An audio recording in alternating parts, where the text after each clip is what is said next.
All right, so I'm joined by the sweater. Explain the sweater.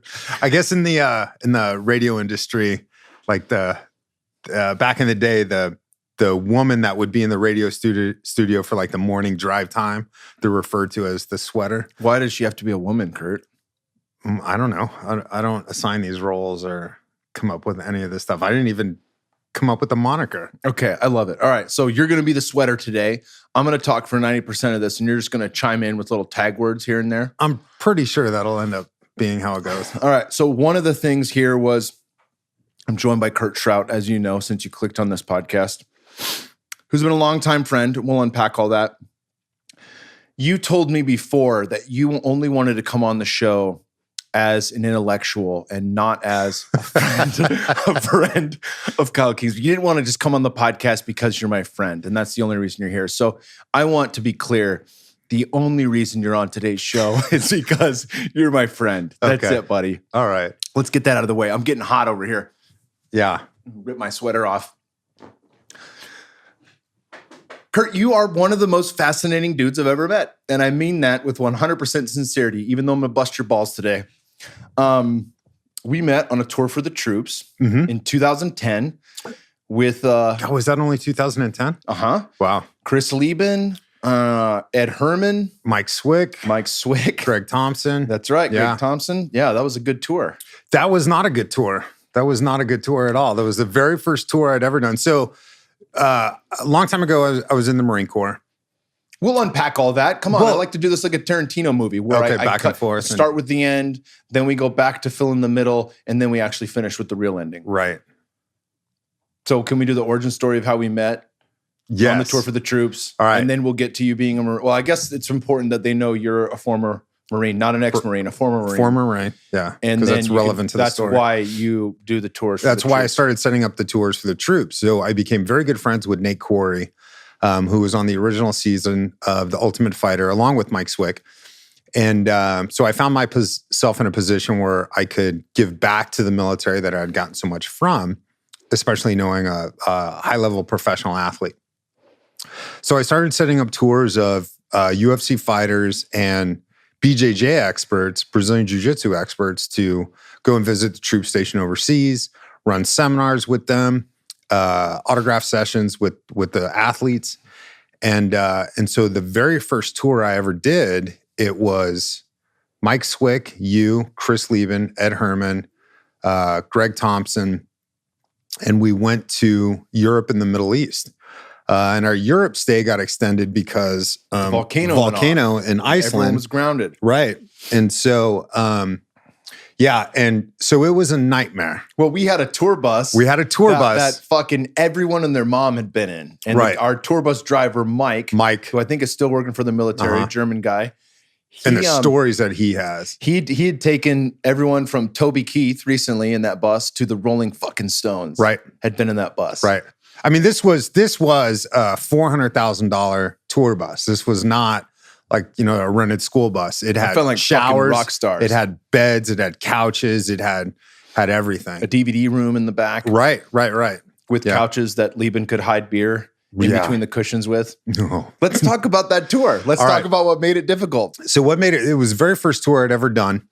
I didn't at the time quite know exactly how to set up boundaries and curfews and stuff like this with these athletes that overindulge, that do not know how to quit.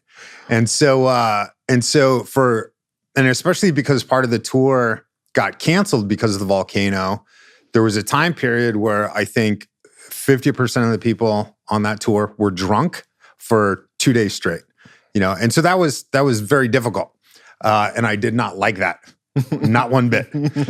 And, so trying to organize everything was, these strong personalities. We went to, once the volcano went off, we decided we kind of had to kill time. So it was like, well, we'll take you guys to the U.S. Embassy in Paris. Mm-hmm. And we were going to stop in the Netherlands along the way. And everyone's just chanting to go to...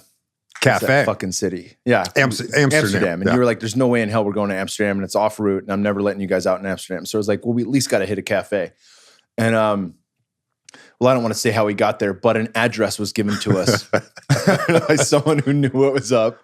And we ended up finding this cafe, and it was all cobblestone walkways. Just incredible, beautiful place. But there's not a lot of American tourists there. Right. It's pretty remote.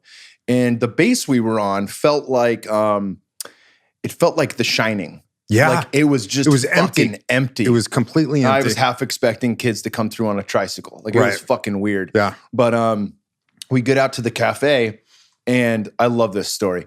Mike Swick had never smoked pot. Mm-hmm. And you know, he's a bit of a worrywart. Right. And a people pleaser. So he didn't want to make old Uncle Dana upset.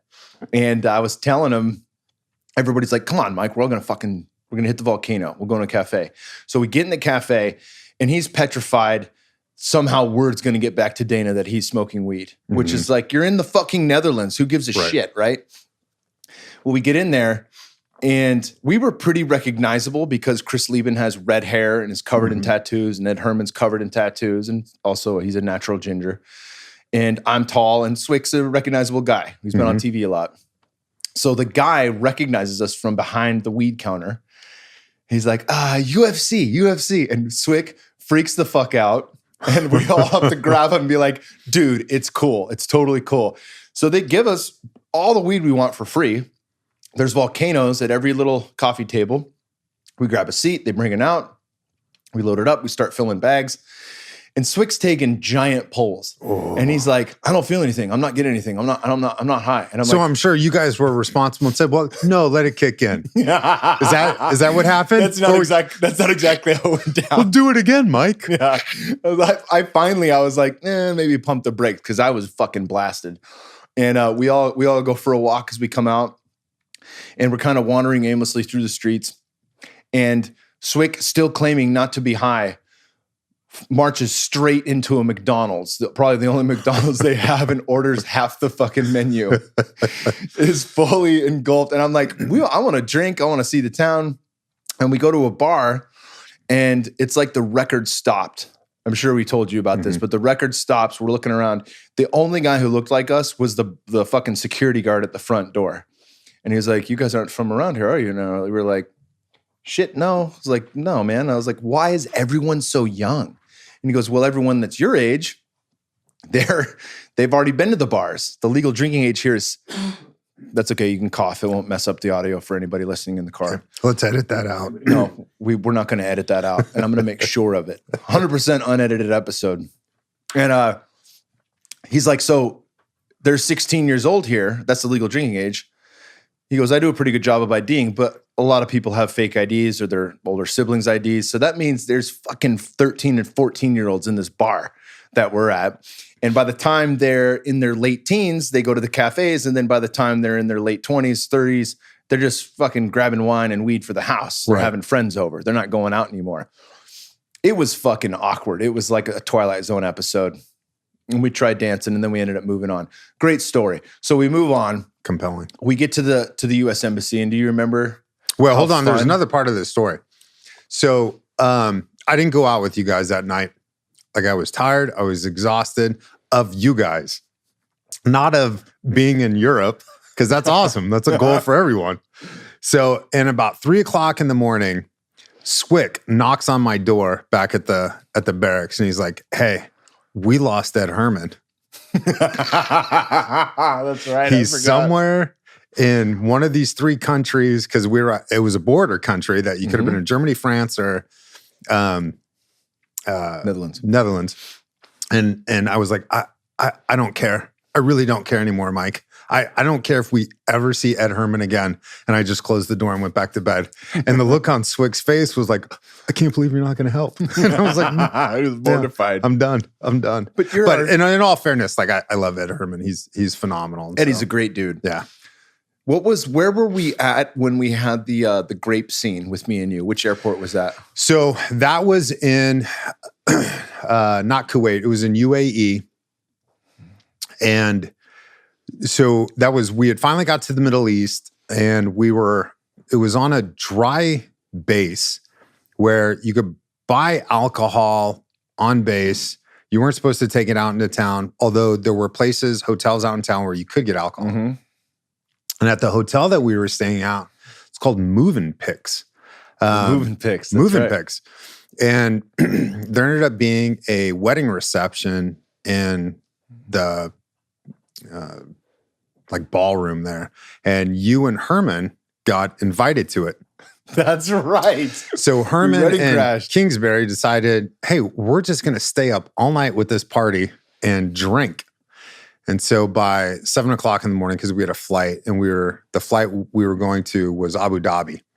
And so we're downstairs, and so I'm a fruit person. I like fruits, veggies, protein. You're a fruit. You know, I don't like bags of chips and stuff like that. So, and fruit in the Middle East is very expensive.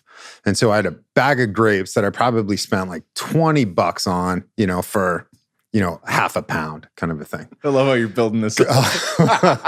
And by this point, we're 10 days into the tour. And yeah. And so my frustration level was pretty high. You had a short fuse, just I like had a very short fuse. And so we're all standing out waiting for the bus to take us to the airport. And I'm standing there eating my grapes. And Kingsbury walks up, just drunk, and stares at me. He's like, what, 6-8 inches away? And I'm just eating my grapes, just ignoring him. And then his big, massive hand just comes swinging down on top of the grapes, knocks him onto the ground, and then he just stomps on him and then turns and looks at me. That was one of my favorite moments. That you don't even remember. You don't even remember. And so I process, all right, so what are my options here? Well, all right, I could hit Kyle. It'll completely change the dynamics of the next, 4 days of the tour. But come to find out, knowing Kyle probably would have been like, no, I deserved it. We're totally cool.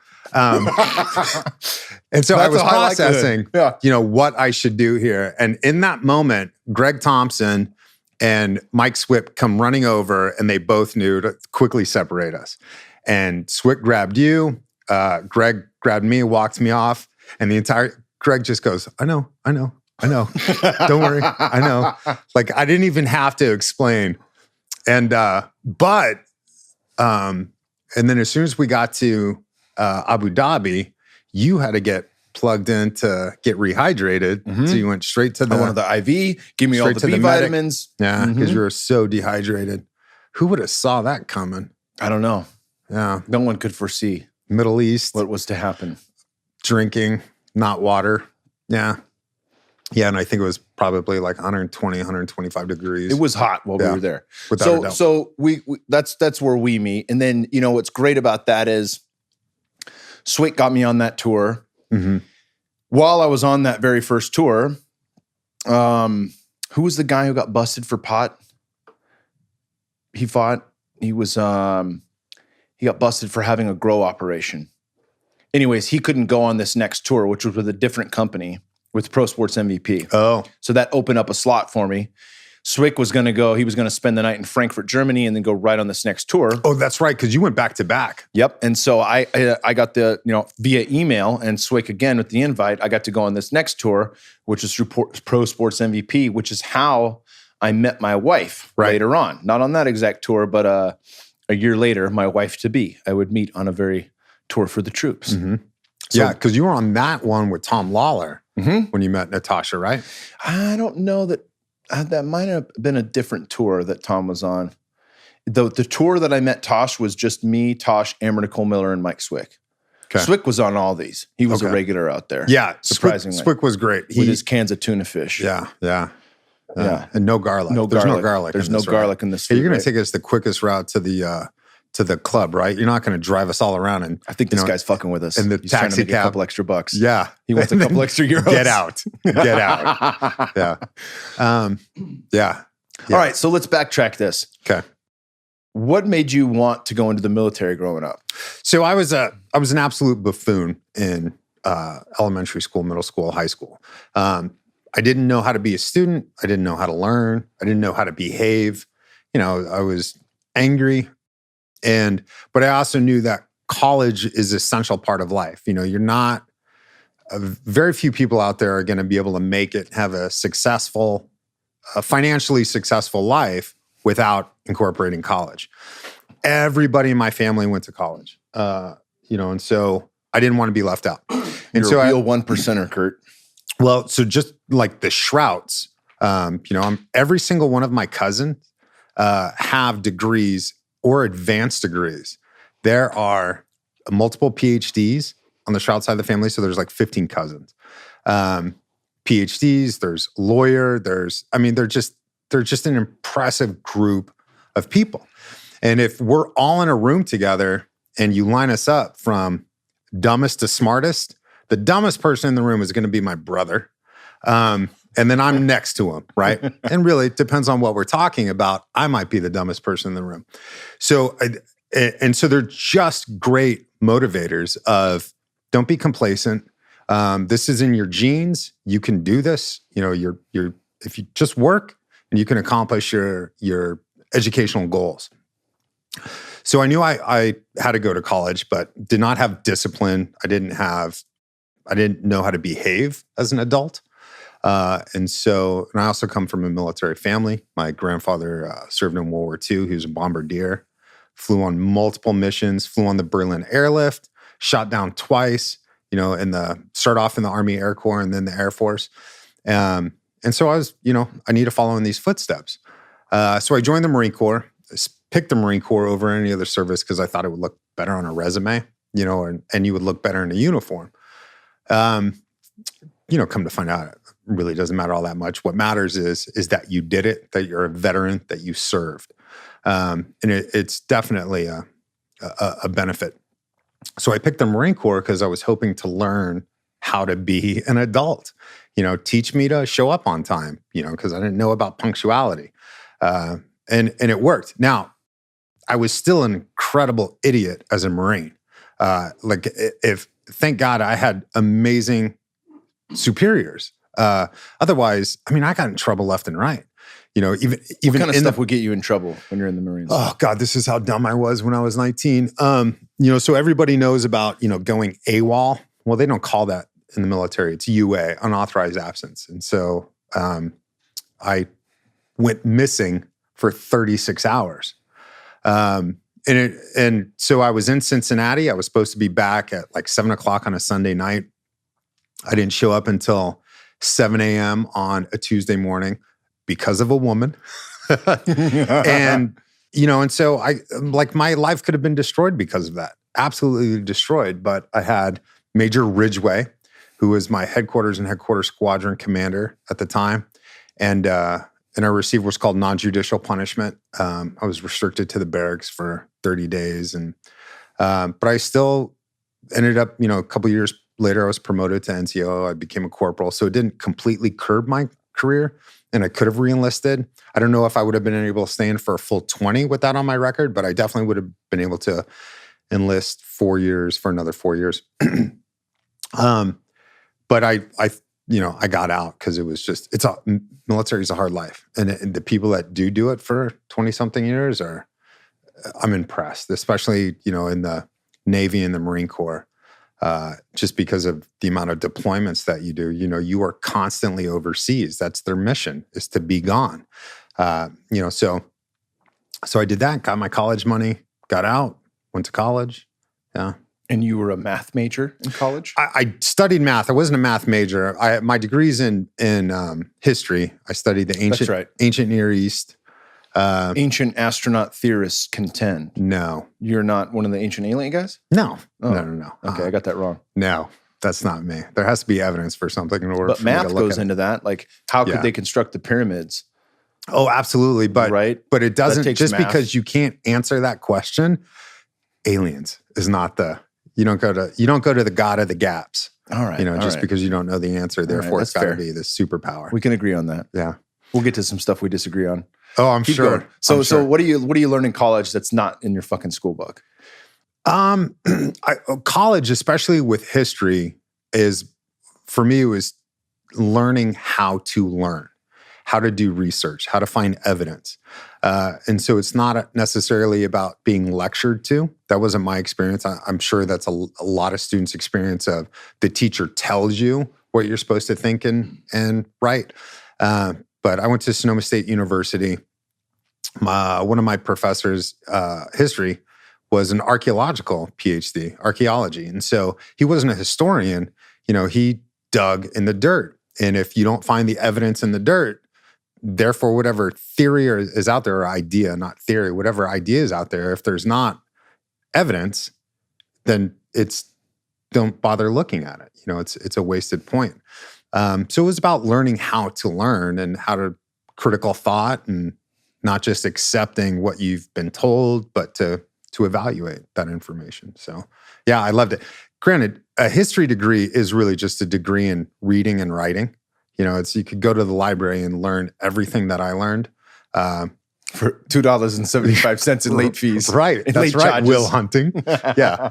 And so, and that's true. But you also, there's some mentoring that takes place in college, where the professor can say, well, don't just, look at primary sources and not just somebody's opinion of that primary source. I got a question. How much of what you learned in college did you feel like after later on, like you listen to something like Hardcore History or History on Fire with Daniel Aguilera, like where you're like, fuck, I was fucking lied to. I mean, think about, I was 19 years old. Let me paint the picture. I'm 19 years old. It's Columbus Day. I'm in junior college. And there's a shit ton of Native Americans in headdresses in our meeting hall. And I'm like, oh, this looks cool. Let me sit down here. And I go over there and they talk in very real terms about what Columbus was doing when he was here. But that's not your reality. So for you, you're like, well, that's not. No, Columbus was awesome. He gave us freedom. He invented democracy, this kind of stuff. And yeah. It's just bananas to have that turned upside down. And I think Jocko Willink does a great job of this in his podcast, The Raping of Nanking, where he goes through that book. And it's fucking gut-wrenching. Right. Like and he will preface before the episode, we'll link to it in the show notes. He prefaces before the episode, like, this is not one you listen to with your kids. This is not one you throw on during dinner. It's some of the most horrific acts in human history, and it's very well documented and detailed. Right. But what he elaborates on is how culturally the Japanese were taught a very certain thing about their enemies, about the Chinese, from birth on, through every school, through every grade in school that they had, all the way up until they got to the military. So by the time they get there, they're not looking at those other humans as humans. Not at all. They are not fucking human to them, right? So like, how can this happen? Well, this is how it can happen. Right. Right. And culturally too, every nation does this. So there are horrors that have taken place in the American past, right? And so we all know the story of giving Native Americans blankets that were infected with smallpox, right? But if you ask, who is the president that was in charge of that decision? Most of us, we would have to be like, well, let me work that timeline. You don't get taught who committed the horror. You get taught that the horror happened, but it really wasn't what we wanted. And so we don't tend to identify who our monsters are in our past or the decisions that were made. And monster might not be a fair term. Some people could hear that and think like, no, that person wasn't a monster. Just culturally at the time, people viewed Native Americans as less than human. So therefore, you can't blame them for the choices that they did. So we don't get taught that. That's similar. Sorry to cut you out. Finish this and then I'll jump in. Okay. So every culture does this. The predominance of death camps were not in Germany. They were in Poland, right?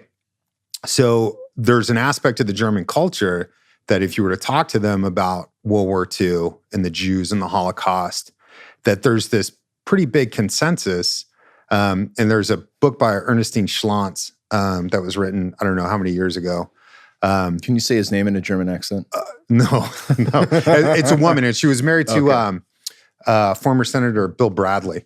And she wrote about this, and that, the culture was, we didn't commit these atrocities. What we did wrong is we kicked the Jews out of the country. And then the Polish were the ones that really enacted this terror. But then if you confront, people with, but the SS were running the camps. well, the SS were a presence in the camp, but the camps were really controlled by the Polish. And so, you have this German culture. And for the rest of the world, we all know what Germans did to the Jews during the Holocaust. But their national consensus, and it's definitely, it's not unanimous, but there's population that thinks like, no, our mistake was we kicked the Jews out and it was the Poles that did this. Which is, for us, it's mind-blowing. You would think like, no, you did this. You guys were the horrific ones. It wasn't. That's just reminding me of a couple of things. Obviously, there's a huge parallel to a lot of this stuff with slavery. And, that's also like they're just like the thought of that, well, Native Americans weren't thought of as human or they were thought of less than. So that was kind of the common consensus. So you have to give some leeway there. Like, no, you don't. When we talk about our founding forefathers and what great thinkers they were all slave owners, right? It took generations to pass before we had that shift, right? And, to allude to what you're talking about here, I don't know. I think it was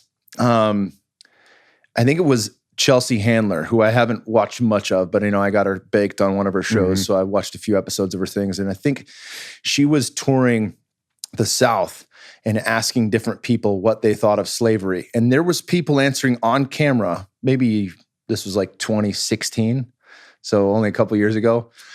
Well, I don't think it's that bad. I think there was probably some good. Right. I think the majority were good slave owners that were pretty nice to them and would, cook food for them. And then I think, there was probably a few bad apples that made the rest look bad. And it's like, damn, this is fucking 2016. But I think there might be something to that in that most people, and this is a segue to get into Jordan Peterson, but most people, they can't look at themselves or their whatever they come from with any real integrity if it's too painful or if it's too much. If it causes guilt or shame, then we don't want to look at that. We don't want to acknowledge that. And this is a concept that Aubrey's talked about in his open relationship. If he holds himself to the standard that he holds himself at and he's feeling jealousy, there's shame and guilt around that jealousy. So he won't even acknowledge the fact that he's actually feeling jealous. And thankfully, there's tools like psychedelics and deep inner work and introspection that allow him to process and see that thing for what it is. But across the board, whether it's Germany or whether it's parts of the South, you see that, and I'm sure there's, towns near Native American land still to this day where they're like, no, we gave them this plot of land. They're doing great. They got a casino. It's their fault they're not happy. Yep. And not realizing that they've been disenfranchised for 300, 400, 500 years, that how they're not encouraged to participate in democracy. There are all these ways that they get left out. Yeah. So there is a concept that Jordan Peterson has that, there's a couple that I agree with. And don't get me wrong, I read that article you sent me. And actually, Ryan, I'm going to have an article sent to you from Kurt, so we can link to that in the show notes for people to get a slightly different view on Jordan Peterson. Most people that listen to the show, he was on guest on Aubrey's. We have a lot of people that listen to the show that listen to Joe Rogan. And for a while, I was drinking the Kool-Aid, but there are some things that stood out to me, particularly in his book and in listening to his lectures, where I'm like, oh, okay. And the article really rang true for me. He uses a lot of different language and tries to connect a lot of dots, and it's very hard to disprove because he's tackling so many different concepts from many different walks of life. But what he said that resonated with me was very clear. When people say, how could the Nazis do that? To recognize very clearly, that's you. You could fucking do that. Easily. Every human on this planet has the exact same hardware. Not the same software, but the exact same hardware. This isn't millions of years ago. Right. This isn't Homo erectus or some fucking descendant of Homo sapiens. This is within 100 years. Right. They are the exact same hardware as us. Right. So how could they do that? No, we're all fucking capable of that horrific thing. So really, to have an examination of what we're taught, is it valuable? Does it serve? Is it for the good of all? Like, to really have that introspective look at not only, as Don Miguel Ruiz talks about in the 4 Agreements, like, what have we been domesticated to? What are the things we agree to? Like, we all stop on red, we all go green, we all go on green, right? Those are all agreements. But what else is packaged into that? I think that's a key piece here. And I agree with Jordan Peterson on that. Yeah. So for those that I've been critical of some of Jordan's thoughts from time to time, not all of them. And I would never, ever say anything disparaging about him on air. Bash him. No, because I don't have the opportunity to discuss an idea with him. So if I hear him say something and I disagree with it, if we were in a room together, I could say, well, hold on. So I'm not sure how you got from A to B. Can you walk me through this process? And then I might get a better understanding. This is where you'll like the article. So please read along if you're curious about this. Right now. And so unfortunately, so Jordan Peterson, and I know he's cause celeb for people to bash. People want to get their names known by being the ones that are counter Jordan Peterson. But it's not fair to do that if you're not in a discussion with him. And he's definitely been the subject of like gotcha journalism, where people try and pin him down on something that he said. And I've read enough Jordan Peterson and watched enough that he would probably be willing to say, and I'm putting these words in his mouth, that he's not 100% correct all the time. He said that before. Yeah. And so, and for me, the problem, whether you're a Republican or a Democrat or a Jordan Peterson fan or a Joe Rogan fan or an Aubrey fan or anything else, is that you cannot be part of a base. You cannot have zero issue with anything that someone says. There has to be things that you're like, well, I don't agree with that. I agree with this, but I don't agree with that. And the base is really the problem. The base will always be the problem. As example, and I just wrote an article about this for Mediaite. It's a Dan Abrams news website, where discussing how much a base can screw up what we do. So there's no historian, no journalist today that would argue that what Nixon did as far as Watergate, the Saturday Night Massacre, was okay. Everybody's in contention that this was a mistake. Nixon did some incredible things as a president. He really did. He did a couple just phenomenal. Open up trade with China, Title IX, for women's sports, female sports. There's a lot of people that don't like Title IX. There's a lot of people that do, but I don't care. Like I want women to come to the table. And Title IX attempted to accomplish that. And where it failed is, but our men's baseball team could have been so much better had we not had to subvert that $15,000 to support the women's volleyball. No, you'll never hear me accept that what a man didn't get, is a tragedy compared to what, a woman should get. So in any case, when Nixon's last year in office, his approval rating, not his disapproval, his approval rating was in the 20%. 20% of the nation was completely okay with what Nixon had done. There is no historian that'll tell you that that's okay, what he did. And I think if we polled people today, they would be like, oh yeah, that's a problem. And so that number really should have been in the single digits, yet it wasn't. It was still in the 20%. There were people that were like, well, Nixon's my guy. So there had to have been a justification for him doing what he did, and they didn't care that it was illegal.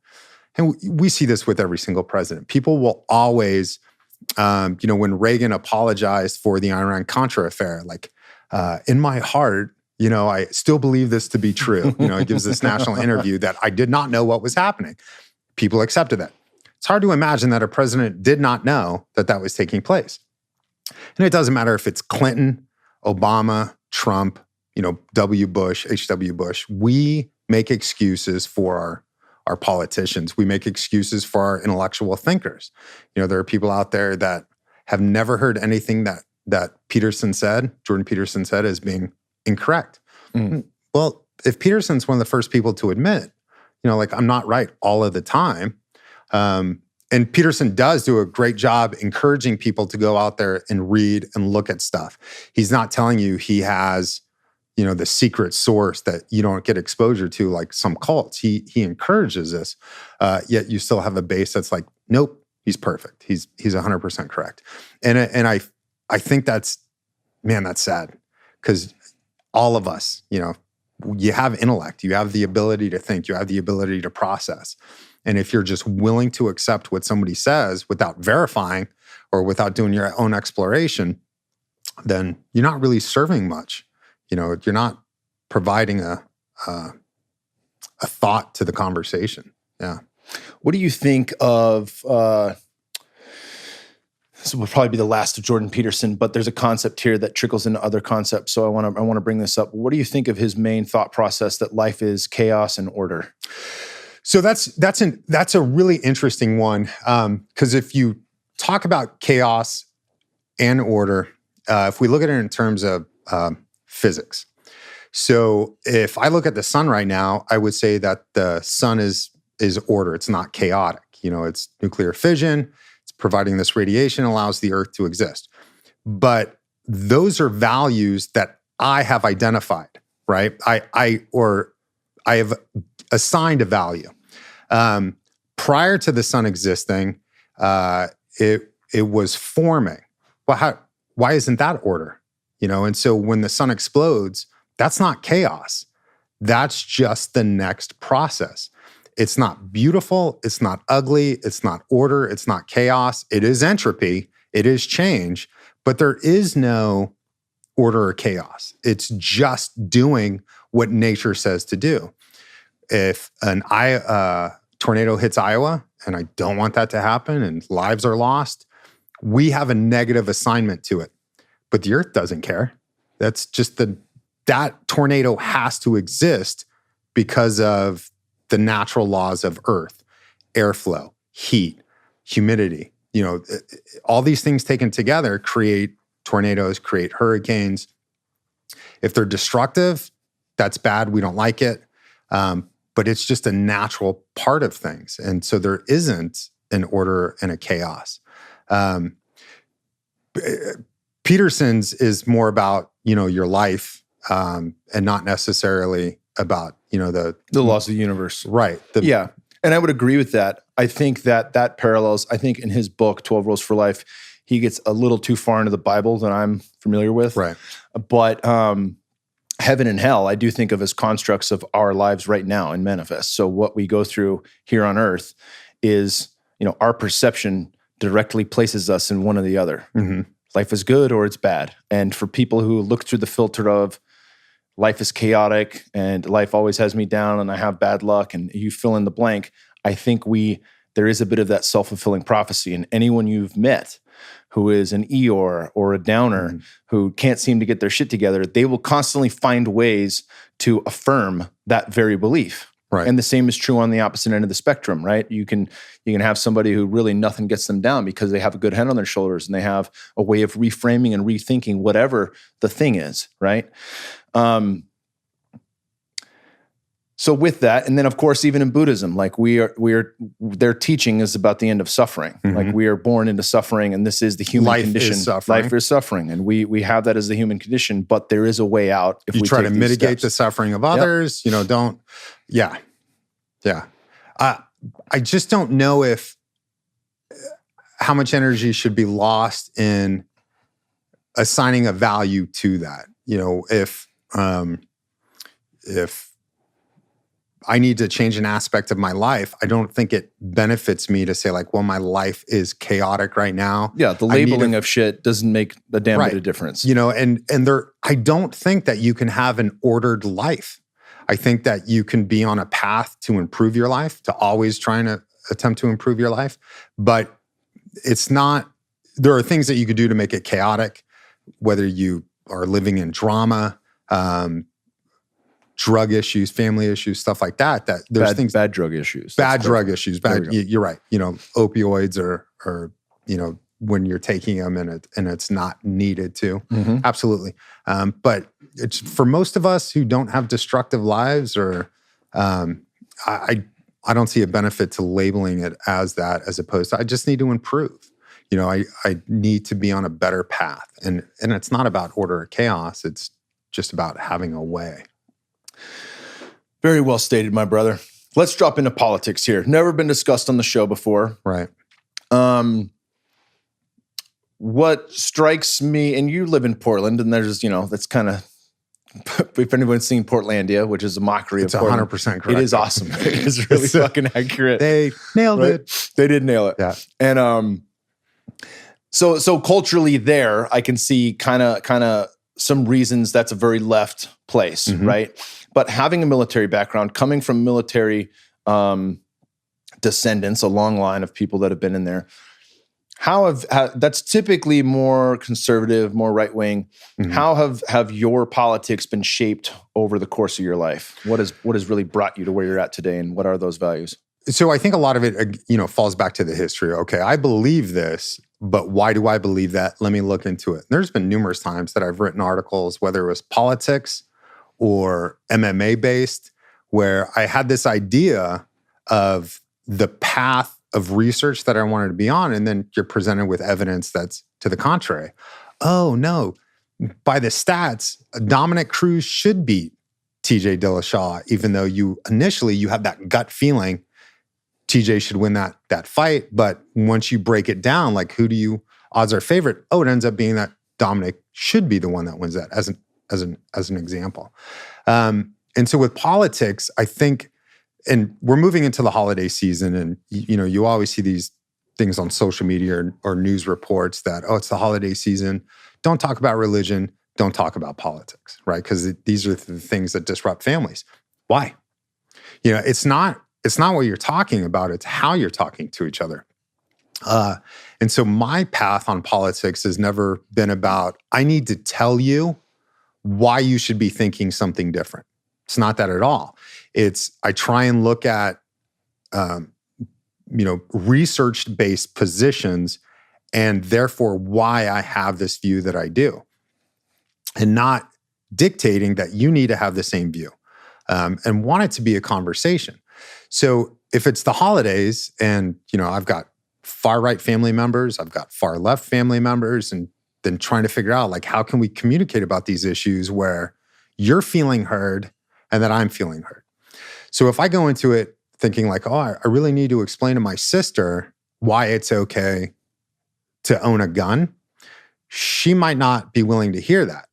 But if I listen to why she doesn't want, and this is not, I don't believe this is a thought that she has, but if she thinks that we need to get rid of all guns, I need to listen to that position first before I even attempt to establish my position. Before you tell her that America's not an island and we can't get rid of all the guns and this is not Australia. Yeah. And that's really one of the most silly arguments that people on the far left, and unfortunately, the further you are to the left, the further you are to the right, those are the smallest amount of people that for some reason have the largest voice. Well, that's what social media is. Right? Yeah, it does. And it allows people to just put out misinformation constantly. And so for those that didn't hear that, Australia was able to ban guns after a pretty horrific massacre a couple decades ago. But culturally, we are not Australia. I mean, look at the United States alone. The different cultures that you have that exist in the Pacific Northwest versus Louisiana, versus Connecticut, versus even New Mexico. We are a vast culture of people. And so could you imagine, let's say the Senate is 100% Democrats, the House is 100% Democrats, every governorship, every state legislature is 100% Democrats, with the exception of Texas. Let's say Texas keeps a Republican governor, Republican legislature. Can you imagine if the United States tried to say, like, we're going to get rid of guns? Texas would say, and I think rightfully so, well, we're not going to stay in this because culturally, we're not okay with that. This is part of how we identify. You're not going to take that from us, and we would rather cede from the union than be part of this. And I think that that's an appropriate response. So you can't just tell people, like, you have to do this. And so culturally, what they did in Australia could never happen in the United States. It really could not happen in the United States. Certain states could certainly do that. California has made it extremely difficult to buy certain types of firearms where other states don't. Like in Oregon, it's a very much, there's paramilitary idea. And so AR-15s, stuff like this is a big part of the culture, which, just something that happens. So with politics, it's no different. If, we want to discuss, Trump or Obama or anything like that. I need to make sure that I don't do, well, what about? If I point out the hypocrisy that somebody is exhibiting, that's not going to get them to hear what it is that I have to say. That's just an absolute waste. And I also think that, unfortunately, I wouldn't say a lot, but there's a good amount of people that aren't as informed as they should be because they look at strictly biased information, whether it's coming from the left or from the right. They're looking for validation. And oftentimes that validation is coming through a passionate, well-constructed argument, but not presented with evidence. There's conjecture in the argument. There's possibilities that they're presenting, but they're not saying like, this has happened. They're just saying, well, what if? We saw it with the whole border wall, with the migrants coming over and President Trump saying that, we can, consider those rocks the same as a rifle. And that, just fed to, the separation between two aspects of America. And although I would argue neither side really understands the ramifications of that statement, the president can establish rules of engagement. It really doesn't come from him. It comes from commanders, and it comes from a book called the San Remo Handbook on Rules of Engagement that was created by the United Nations.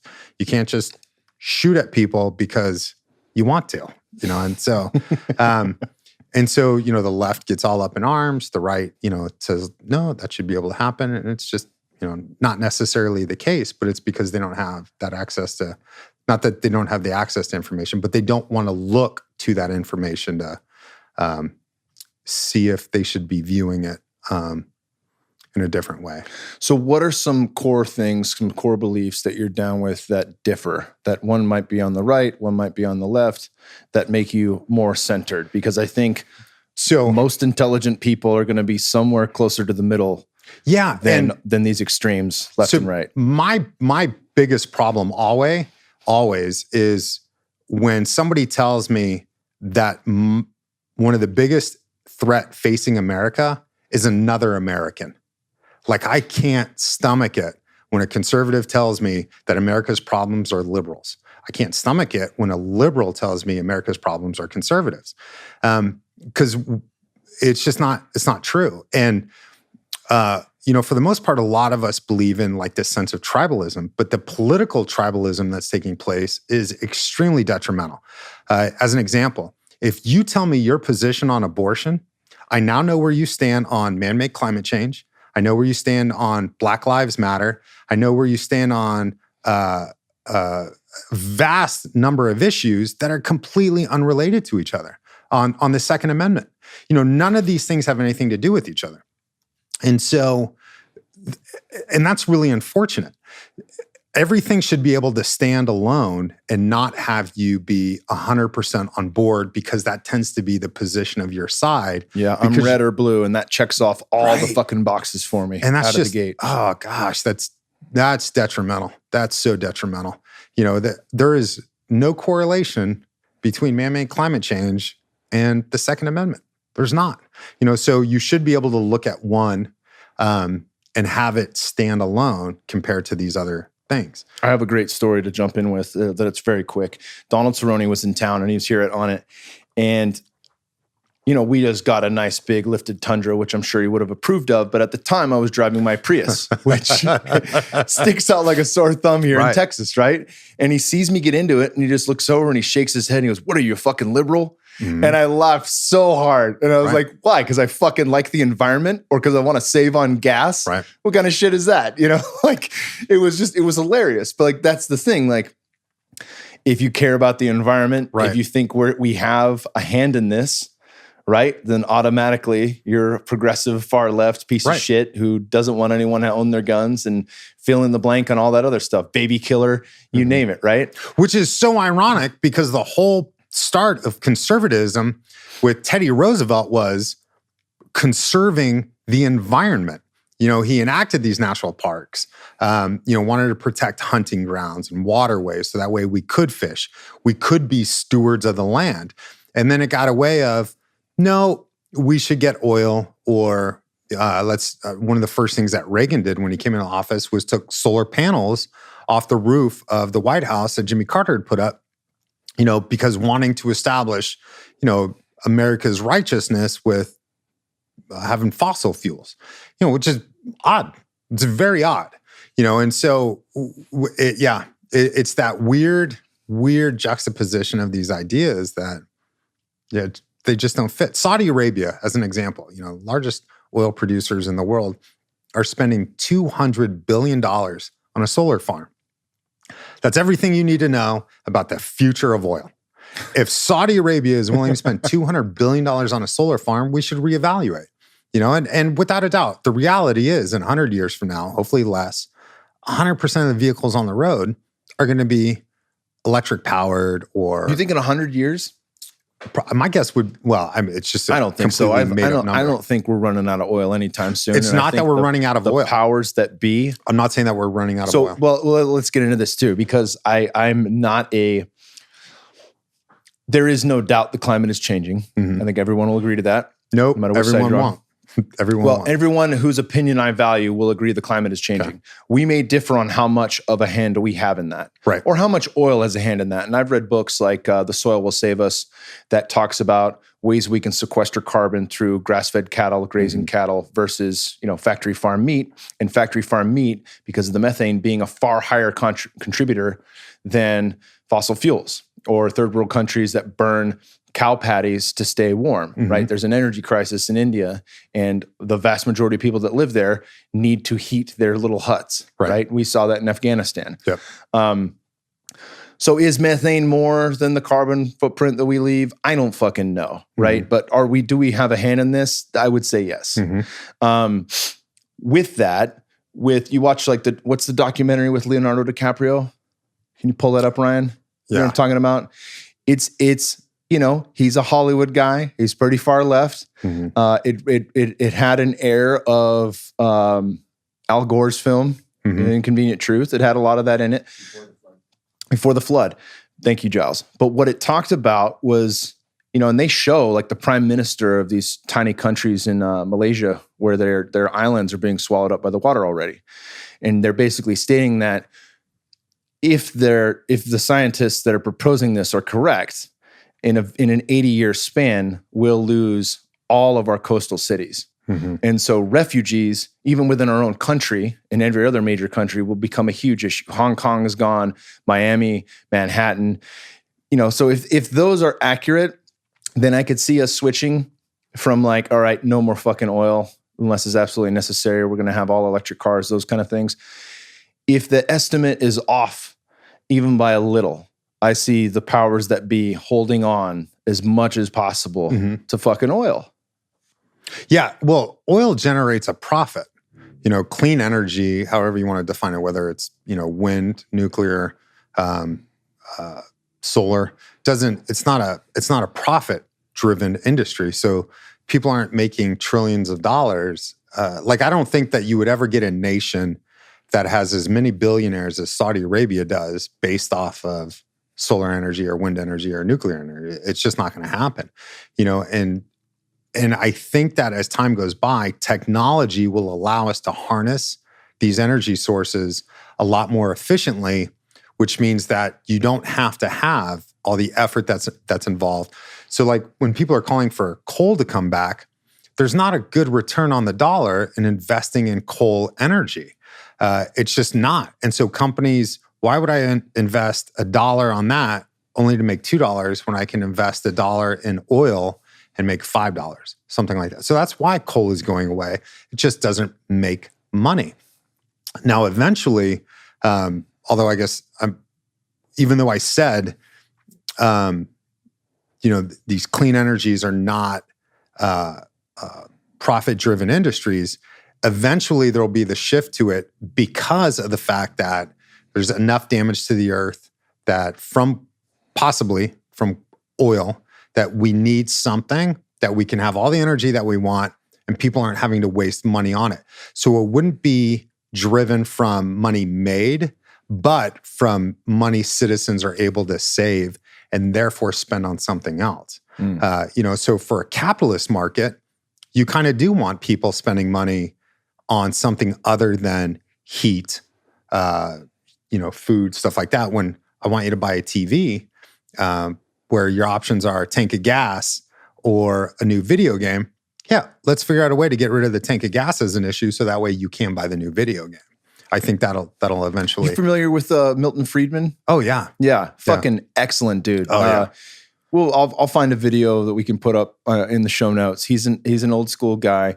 He's a brilliant mind on what a truly free and open market looks like, and how a lot of the pitfalls of capitalism are addressed through a free and open market. And that resonates. That just came up for me, because I think that's one of the fairer arguments from conservatives who want everything to be oil driven and don't give a shit about, having the biggest truck on the planet.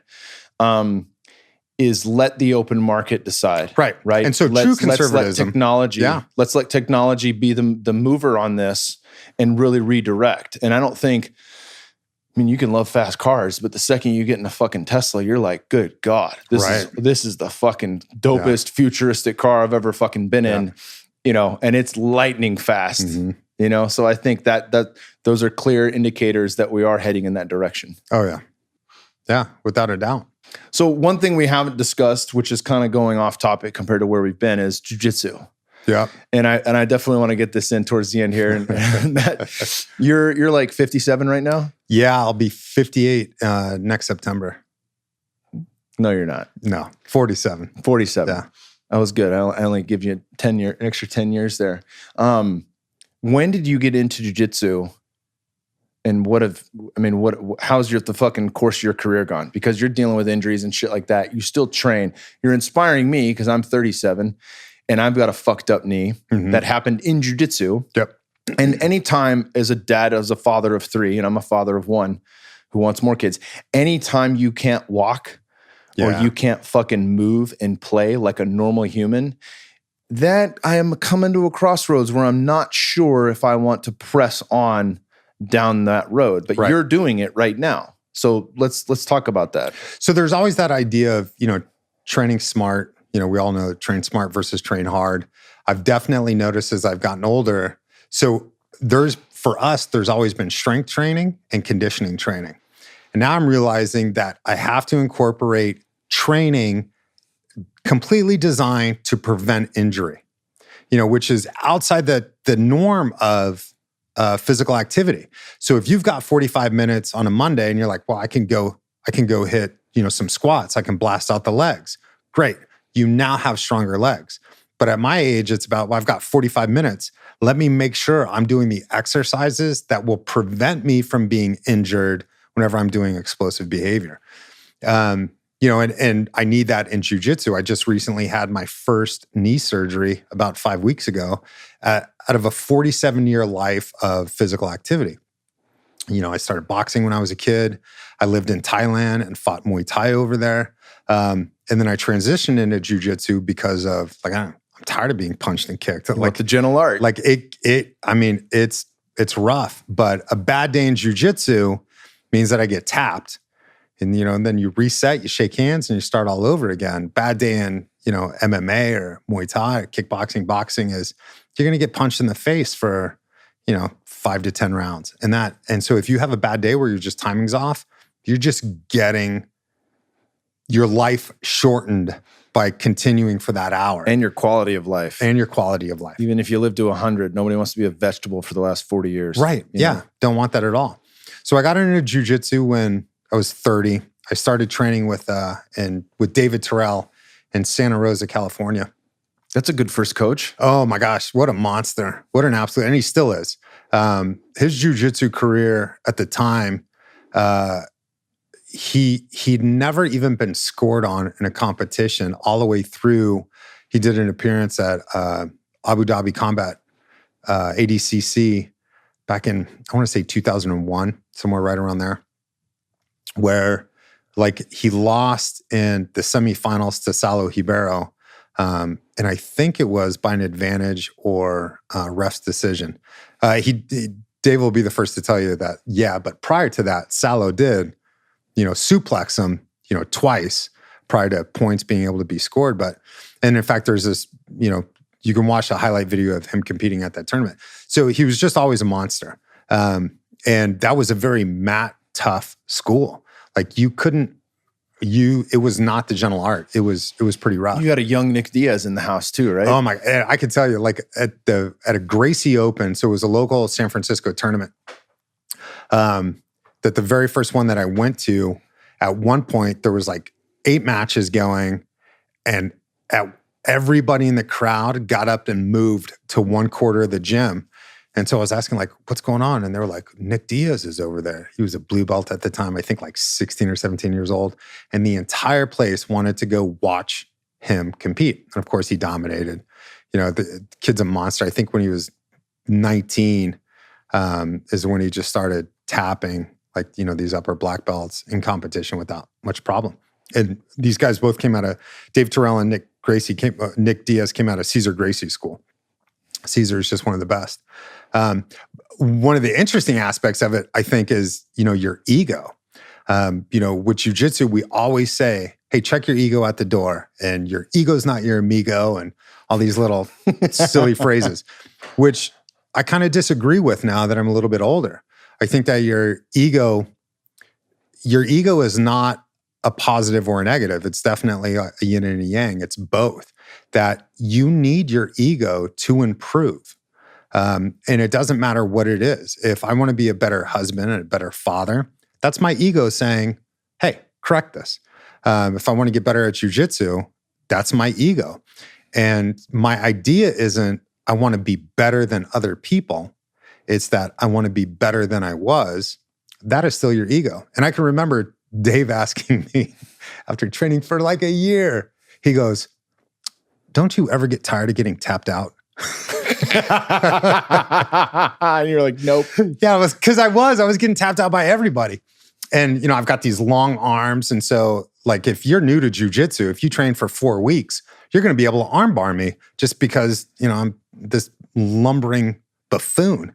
And so Dave said that to me, and I was like, oh, yeah, I don't want to get tapped out anymore. And so then, you know, I was trying to work harder to have a smarter game. And that's the ego. But that ego allowed me to improve, you know, and not to be destructive towards somebody else, but to get better, you know, at the sport that I love. And yeah, so it's a good path. That resonates a lot with me because so much in the, you know, there's been not the majority of these episodes on this podcast, but there's been a few where we've dipped into the spiritual conversation through plant medicines and meditation and thoughts on God and whatever you want to call it.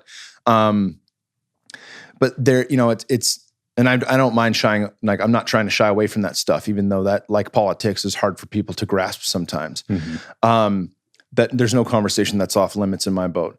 But at the same time, in that among people in that community who are oftentimes focused, like, you know, fucking spiritual as fuck, like right. JP Sears says, you know, and that's their thing. There's a huge concept that I think is misaligned, and that is the dissolving of the ego. Right. Right? Like, I need to get rid of this thing. Well, first of all, it's impossible in human form. Maybe right. Where we go after this, that gets removed. But while we're here on Earth, absolutely impossible to fully remove that. You can dissolve your ego in a plant medicine ceremony temporarily, mm-hmm. which can be a huge benefit. You can drop into a super deep meditation and come to a place of stillness where you're no longer a prisoner of your thoughts. Also important, whether you ever do plant medicines or not, no matter if you're an atheist or a believer or not, doesn't matter. Those are great practices to have. But all that to say, you're never going to fucking remove your ego. No. And there's many things that if you have, it's a scale, right? So just like the far left and the far right. Right.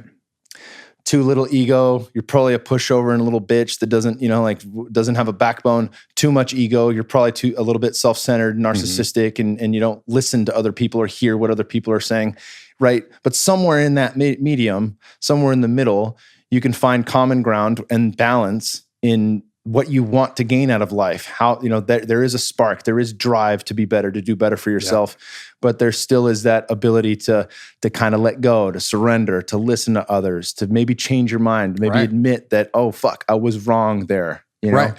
One of my favorite ego stories is Elliott Marshall, who's actually competing tomorrow at the Onnit Invitational. On an Invitational 10, baby. On an Invitational 10. Tune in. Live on Facebook? Yeah, but not live when this podcast airs. You would have to go back in time. So you guys go back in time, look it up on Facebook videos and watch it. So I moved out to Colorado, I don't know, like 6 years ago, maybe 7. And we lived out there for a few years, then moved back to Portland. And I started training at like in a Mall Easton school. Mall Easton was one of Renzo Gracie's first black belts. And then he moved to Boulder, opened up his jiu-jitsu school. I think it was like a purple belt at the time. And Elliott Marshall was one of his first students and has been one of his consistent students. And they now own multiple locations in the greater Portland area. And if you ever get a chance, Elliott's got a... Greater Portland or greater... Greater Denver area. Yeah. And Elliott's got a podcast. I think it's called The Gospel of Fire. And if you can, check it out. I mean, Didn't he just do a book too? He's working on it. I don't think it's been published yet. Okay. And so after a training session, oftentimes Elliott will relay a story, that fits into, something that we're doing. And this is one of my favorite stories of his that I try and share as often as possible. And he was like, I remember the first time I really started to smash a Mall, because Mall would just tap me left and right, catch me with anything that he wanted to. And then this one day, he was like, everything was clicking for me, where I was passing Mall's guard, I was doing whatever I'd want. I'd catch them all. And then, in jiu-jitsu, if somebody gets submitted, then you tap hands and slap hands and start all over again. And he was like, I was just dominating. And he said, about halfway through the round, I realized, Amal's just practicing this new move that he doesn't have it correct. And I'm able to do stuff because Amal is trying to improve. And it wasn't because of what Elliott was doing. It was that Amal's ego, he didn't care. He was like, I want to develop this new move. If Elliott passes my guard and then submits me because of it, doesn't matter. There's a move I want to add to my game. I need to practice it on Elliott because Elliott was one of the best at the academy. So be it. And I love that story. That he was more than willing to have this kid walk off the mat thinking like, I just totally dominated this black belt. I'm so good, I'm tapping black belts.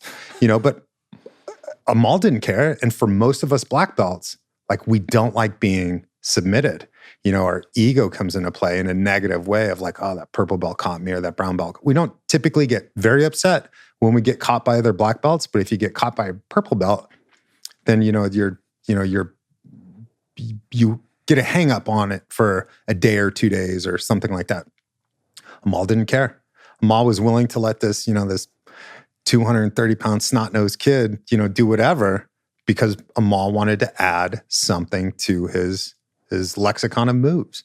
And I love that. And the fact that Elliott was able to recognize that was taking place. And of course, I've seen Elliott roll a whole bunch of times and, seeing that he would allow these purple belt kids to attack in positions, who put himself in dangerous positions to see what those kids can do. And so I think that's really essential in jiu-jitsu, that you have to be willing to expose, try something new, that, it's kind of hard to do in other sports. Yeah. So I'll leave us here. We're running out of time. I'm going to leave us here with the converse, the flip side of that. This would be that extreme side of the ego that's not beneficial. How my knee got hurt was I was rolling with a guy that was smaller than me and also not a black belt. And it's funny because from white through brown, I didn't care if I got tapped, even by a belt that was lower than me. I might think about it, like, why'd that guy tap me? But it wouldn't fuck me up. Right. But as a black belt, unless I'm rolling with Robert Drysdale or Vinny Magalesh or somebody who's been a black belt much longer than I've been rolling altogether, I would be like, no, this guy ain't gonna fucking tap me. Right. So the smaller guy who's not a black belt gets me in an inside heel hook, but I straighten my leg and there's no pain. So I'm like, fuck it. I'm not tapping to this. I'm gonna fucking work my way out. And sure enough, no pain. I ended up tapping because I wasn't getting out, but it was a long time I was in that position. I go on to roll. I finish the day. That night, knee swells up like a pufferfish, can't walk, torn meniscus, and badly torn. So there is, at any level, you have to be able to check that. And it's not about dissolving it completely, because that is the very thing that made me want to get on the mat in the first place. But where's the balance? Right? And that's a fucking 9-month injury and counting. Right. That you got to pay for because you weren't willing to oh, this is a bad position. I should. But had it been a Kimura, you probably would have tapped because that's that's going to be serious damage soon. And yeah, tricky deal. It is. Where can people find you online? Twitter, Instagram, Facebook? I'm on Twitter. I'm on Instagram. Instagram is really just pictures of my kids, pictures of, tacos, stuff like that. Nothing super important. And then I never tweet. I'm never on Facebook. That's a hole. It's a hole that people shouldn't be in. It's just, it's not. When I remember when I first got off Facebook and you were so disappointed. You're like, I miss you. That's how we would talk. Yeah. And then you finally came over to the gram. So now we can still interact with one another. Well, I've noticed that, especially with something like Facebook, that even though it was designed that you could have conversations, that conversations really aren't taking place, not in ways that, people can hear. It's almost become one of those evil chat rooms back in the late 90s where people are, just shitting on each other. Yeah, libtard, this kind of stuff, or conservative, that there is no conversation. It's just vitriol. And so, sometimes you can, you'd see something that was interesting, but I just saw way too much misinformation on there that I don't want to be in that hole. Yeah. Well, we'll get your handles. And what else were you going to talk about? You were just on Elliott's podcast, right? No, I wasn't on Elliott's. No? Yeah. Which one? Nate Corey. Nate Corey. So let's talk about that. Let's pump him up a little bit. Yeah. And then we'll link to that in the show notes as well. So Nate Corey has started a podcast called Vet Speak. And so the platform is where somebody from the military can just tell their story or explain what life was like in the military or anything like that. And I highly encourage people, especially if you don't have anyone in your family that has ever served in the military, to listen to some of them. There's a couple, he only started it, I want to say a couple weeks ago. So I think there's maybe 4 or 5 podcasts so out there. Probably like 10-ish by the time we launch. Probably. Yeah. And there's just great stories. And so Nate wanted a platform where people can just tell. Hey, I thought I turned great. I love that you left your ringer on. Can we edit that out? No. Fuck no. Don't worry, people turned this podcast off a long time ago, Kurt. They won't catch that. So Nate started this podcast. I was on it a week ago, talking about some of my experiences and what it is that I wanted people to know about the military and the pros, the cons. We'll link to that. And we'll link to the other guy who you said was better than you. There's a lot of people better than me. No, but there was one guy specifically to tune into that you said was fucking honestly, amazing. There's Kirsten, Eddie, and Frank. And listen to any one of those podcasts and you will I think it was Eddie. It was Eddie, but even the Frank one is compelling. And so it was the Kristen one. The Kristen one will be mind-blowing. Dope. Yeah. Mind-blowing. So definitely check it out. And, as we're closing out, the only thing I'd want to add in relationship to that is every year we have Memorial Day. And I believe 100% have a barbecue. Enjoy that day off in celebration of those that lost their lives while serving for the country. But do this one thing for me. Google, research a name of somebody that died, whether Iraq War, Afghanistan, Vietnam, Korea, World War II, and tell their story at your barbecue and toast them. And it won't be hard to find out, just a brief history. The importance of it is that family members don't want anyone to be forgotten. So God forbid one of my kids grows up and dies in war, I need to know that they will live on. And so I started a couple years ago looking up some names, and then I would post about them online. And I got a Facebook message from a friend that said, "Oh my God, did you know Doc Baez?" And Doc Baez was somebody that had died in the war on terrorism. And I just happened to have found his name, wrote up a quick blip about him, and then cheers them online. And I said, "No, I didn't know him. I just came across his name of the unfortunate lists of thousands of people that have died for our country." And then, my friend responded like, "I miss him every single day. And thank you for posting about him." And so if you barbecue on Memorial Day, look up a name, tell their story. You might feel embarrassed, but nobody at that party is going to have an issue with you doing it. And the last Memorial Day barbecue that we did, I had 10 names on a list that I read out that came from 3 people. So 3 friends knew 10 people that died, from the war on terror. And they don't want those friends forgotten, and those family members don't want their children, their brothers, their sisters, their fathers and mothers forgotten. So, yeah. It's almost like the American Dia de los Muertos. Yeah, exactly. Fuck yeah. Yeah. So make sure you put this at the front of the podcast since people turned it off a long time ago. All right. Because I don't give a shit. I guess there is some editing necessary, guys. I love you, brother. We're going to have a fucking great weekend. Thank you, brother. Thank you.